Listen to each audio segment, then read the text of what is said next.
What's going on, everybody? Welcome back to TTB Ravens Media, bringing Ravens content every single day. If you want to see daily Ravens content, make sure to hit the subscribe button down below. But this is not a Ravens-related video. Now, I will be talking about the Baltimore Ravens and potentially drafting Tyquan Thornton at the end of this video, but I'm trying to put out as many draft profiles as I can the week of the NFL draft. I've put out, I think, 4 or 5 already. I'm putting another one out tonight. I'm trying to do 2 or 3 at least every single day, so please comment players that you want me to do.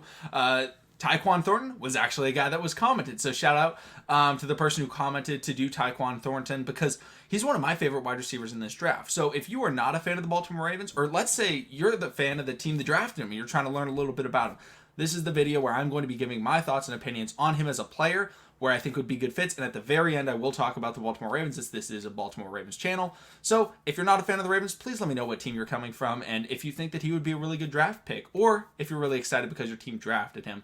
But let's get into it. Let's talk about Tyquan Thornton, the fastest wide receiver in this NFL draft. You know, he was actually, for a brief moment, a very brief moment, maybe 5 minutes, thought to be the fastest man in the history of the NFL, with an unofficial 40-yard dash time of 4.21. They ended up correcting it. It was a 4.28, which is still unbelievably fast. That is one of the fastest 40-yard dash times in history. At the wide receiver position, you know, similar players that have run similar draft times, guys like Brashad Perriman. Obviously, John Ross is the fastest guy ever at 4.22, but there have been other guys. You know, Mecole Hardman is in that territory. You know, so this is the upper echelon of fastest players in the NFL. But what's intriguing about him is that he's not, you know, I brought up Brashad Perriman for a particular reason. Brashad Perriman was a first-round pick. That man had no business being a first-round pick. He got drafted purely because of speed. But Tyquan Thornton isn't going to be a first-round pick. He's not going to be a second-round pick. I don't think he'll even be a third-round pick. I'm expecting him to be a day 3 wide receiver. However, I think that he is maybe the best day 3 wide receiver in this entire draft. You can argue some other players, whether or not you even think that they are going to be day 3. That's the big question. But Tyquan Thornton brings something to the NFL that very few people can. Obviously, you get speed. A lot of people have speed. The thing that he has is speed and height. 2 things that are unable to be changed, at least in a positive way. You can obviously get slower, but you're not going to be able to get faster, and you're not going to be able to get taller. You can bulk up. You can get better route running. You can do all these things. He's going to bring you the best possible baselines that you can have at 6'2" and a 4.2 40-yard dash. Now, the negative of him, I'm going to bring this right away because a lot of people may already be talking about this. He weighs 180 pounds. This dude is small. He is a twig playing the wide receiver position. Now, that is obviously something that can be adjusted. You know, the reason why he's so small is because he's playing in the Big 12.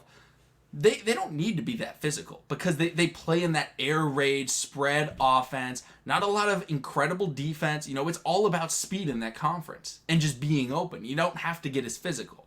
Obviously, there's exceptions.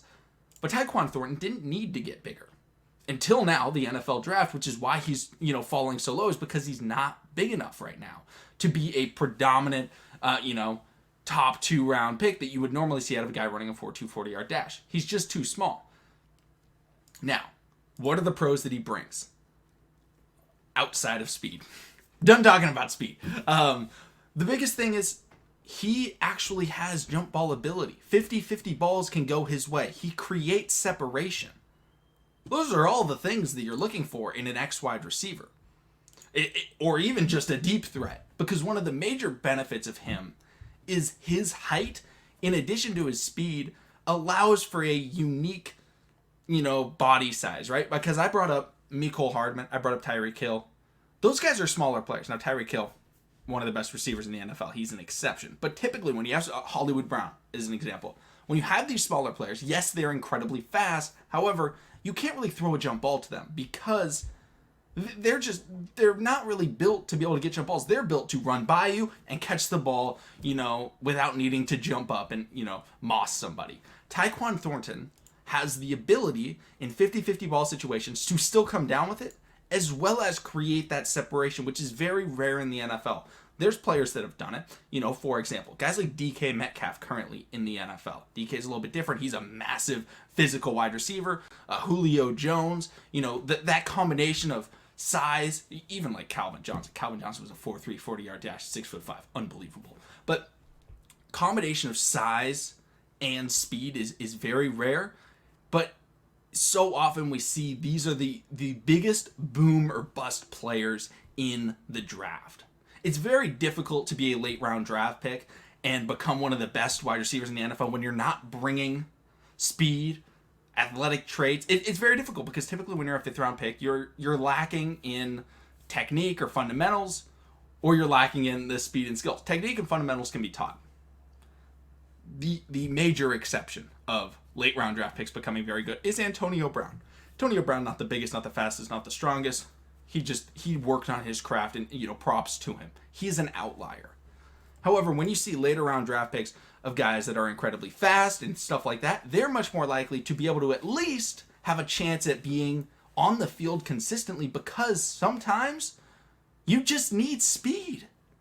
Maybe you're in fourth down, fourth and long, third and long. You're trying to come back in a game. You need a big play. No disrespect to players such as Keenan Allen or, honestly, even like current Antonio Brown. These guys aren't going to beat you over the top. You may have to not design a play for a route runner, a smooth, transition player, because you know that you need to change the momentum of the game, get the crowd going, or shut the crowd up if you're playing on the road. Those types of things.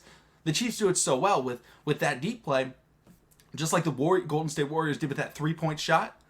It's able to just be lightning in a bottle, right? So sometimes you need lightning in a bottle. Tyquan Thornton and speed threats like that are those types of players. We see it from the Green Bay Packers all the time. It seems like they're always churning out a new speed guy. Right now, actually, I believe he just left, but it used to be Marquez Valdez-Scantling. Aaron Rodgers would just come out and it was like, oh yeah, here's his new deep threat. His random, late round wide receiver that they got him because they refused to draft him, an early player.